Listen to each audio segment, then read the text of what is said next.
Puja nama Tuhan, selamat pagi Bapak Ibu sekalian di dalam Tuhan. Kembali kita bersama untuk masuk dalam menikmati hadirat Tuhan lewat renungan pagi.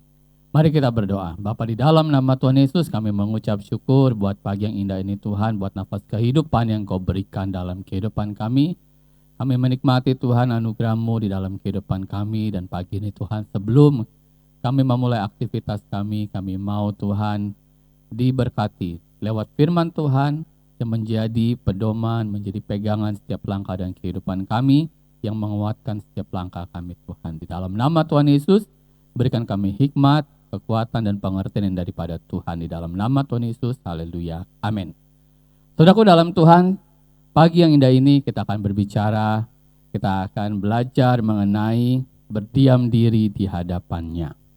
Saudaraku dalam Tuhan, tema ini saya dapatkan ketika beberapa waktu lalu, ya saya sudah sebulan tidak bergereja.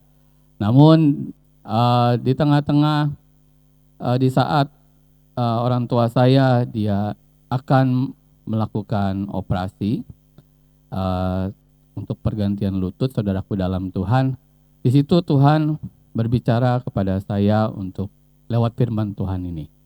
Firman Tuhan ini berbicara dalam kitab Peratapan pasal 3 ayat 24 sampai yang ke-26. Demikian firman Tuhan. Tuhan adalah bagianku, kata jiwaku. Oleh sebab itu aku berharap kepadanya. Tuhan adalah baik bagi orang yang berharap kepadanya.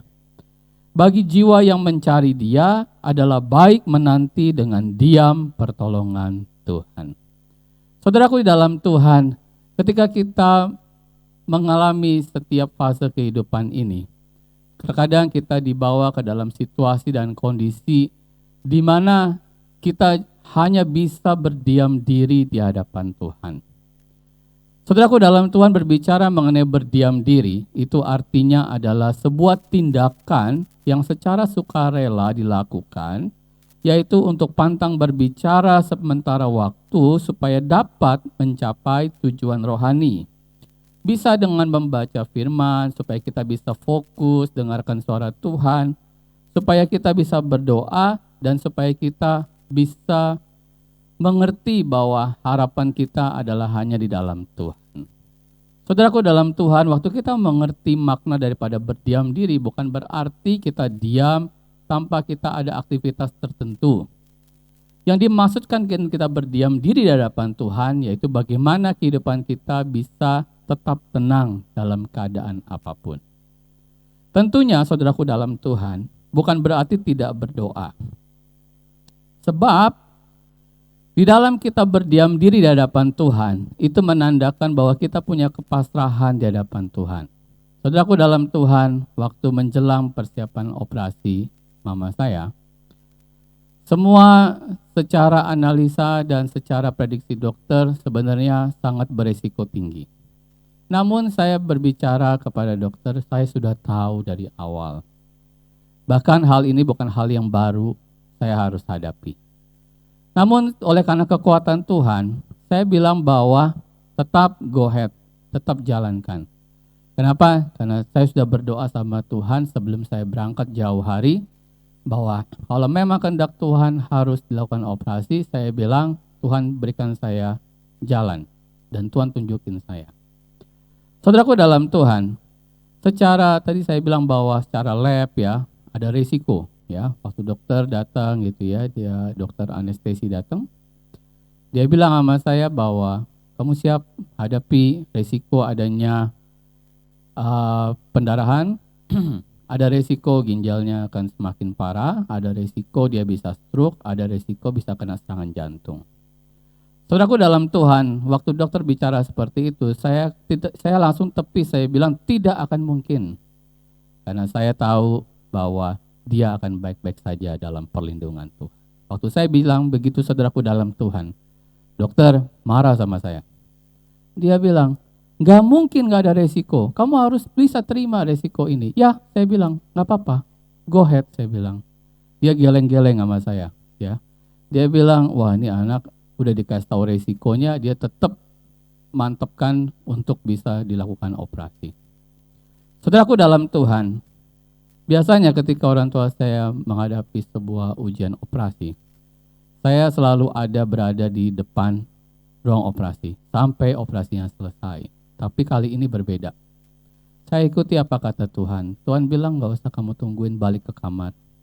Saudara, saya hanya memuliakan Tuhan, saya memuliakan Tuhan, saya menyembah Tuhan, saya mengagungkan Tuhan, dan saya menerima firman Tuhan ini, yaitu kita berdiam diri dan melihat pertolongan Tuhan. Saudaraku dalam Tuhan, saya melihat setelah 1,5 jam operasi, saudaraku dalam Tuhan, di situ saya melihat dokter sendiri langsung datang ke ruangan saya, ke ruangan tempat mama saya dirawat. Lalu dokter berkata bahwa, wah luar biasa, sangat kuat dan tidak terjadi apa-apa. Semua yang kita prediksikan tidak terjadi. Itu yang saya mau katakan bahwa Tuhan kita luar biasa. Amin. Waktu kita percaya sama Tuhan, orang boleh bilang apa, dokter boleh bilang gak akan mungkin bisa dilakukan.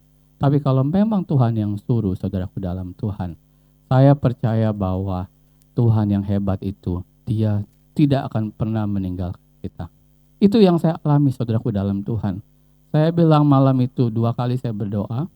Waktu malam hari sebelum dia operasi dan pagi hari ketika dia mau masuk ruang operasi, di depan ruang operasi saya berdoa buat semua dokter yang ada juga. Dan saya bilang bahwa pasti akan sukses, jangan khawatir dokter, gitu. Karena penyertaan Tuhan menyertai dokter-dokter sekalian. Dan dokternya akhirnya setelah selesai operasi, yang tadinya dia sempat emosi ya, dia berkata cukup marah sama saya, namun dia berubah menjadi sebuah senyuman yang dia bisa bilang bahwa hebat, dan saya melihat bahwa mama kamu cukup kuat dan sangat kuat. Dan itu yang saya mau bilang bahwa bukan karena kekuatan kita, tapi karena kekuatan Tuhanlah yang memampukan kita. Saudaraku dalam Tuhan, dalam kitab Mazmur 23 yang ke-6 berkata, kebajikan dan kemurahan belaka akan mengikuti aku seumur hidupku, dan aku akan diam dalam rumah Tuhan sepanjang masa. Amin. Saudaraku dalam Tuhan, ketika engkau ada di dalam tempat kediaman Tuhan, ketika engkau banyak berdiam di hadapan Tuhan, engkau berdoa sama Tuhan, engkau mengandalkan Tuhan, ini yang saudara akan dapatkan dalam kehidupan ini. Kebajikan dan kemurahan belaka akan mengikuti aku seumur hidupku. Amin. Saudaraku dalam Tuhan, orang bilang sama saya bahwa, kesaksian yang kedua saya mau katakan, wah biaya yang mahal untuk bisa operasi di sana, bahkan yang saya pilih adalah sistem robotik yang terbaru. Saudaraku dalam Tuhan, waktu saya pilih itu saya bilang sama dokter, saya kasih yang terbaik buat orang tua saya. Dan saya tidak kompromi dengan hal itu, tetap lakukan dengan cara yang modern, dengan pakai sistem robotik. Saudaraku dalam Tuhan, saya bilang sama Tuhan, Tuhan saya tahu ini biaya yang mahal, tapi saya tahu saya punya Tuhan yang kaya, yang tidak akan pernah berhutang dengan saya. 1 hari sebelum dia operasi, saudaraku dalam Tuhan, saudara, saya melihat bahwa mujizat Tuhan terjadi juga. Dan saya melihat bahwa biaya yang ada, Tuhan tutupi bahkan lebih daripada apa yang saya butuhkan. Dan itu kemuliaan bagi Tuhan, buat setiap kita yang percaya pada Dia. Firman Tuhan tidak saya panjangkan, mari kita berdoa. Terima kasih Tuhan buat firman-Mu yang menguatkan kami, bahwa ketika kami berdiam di hadapan Engkau Tuhan, kami tahu ada Tuhan campur tangan dalam setiap masalah demi masalah yang kami hadapi. Mari Tuhan, ajar kami untuk selalu senantiasa berharap dan berdiam di hadapan Tuhan, menantikan pertolongan-Mu dengan sabar Tuhan. Karena kami tahu Tuhan, Engkau Tuhan yang tidak pernah mengecewakan kami. Memberkati gereja-Mu, hamba Tuhan, jemaat Tuhan, semuanya Tuhan, Engkau berkati aktivitas mereka, dan kiranya penyertaan Tuhan selalu memberkati mereka. Di dalam nama Tuhan Yesus kami terima firman Tuhan. Haleluya. Amin. Selamat pagi, Tuhan Yesus memberkati.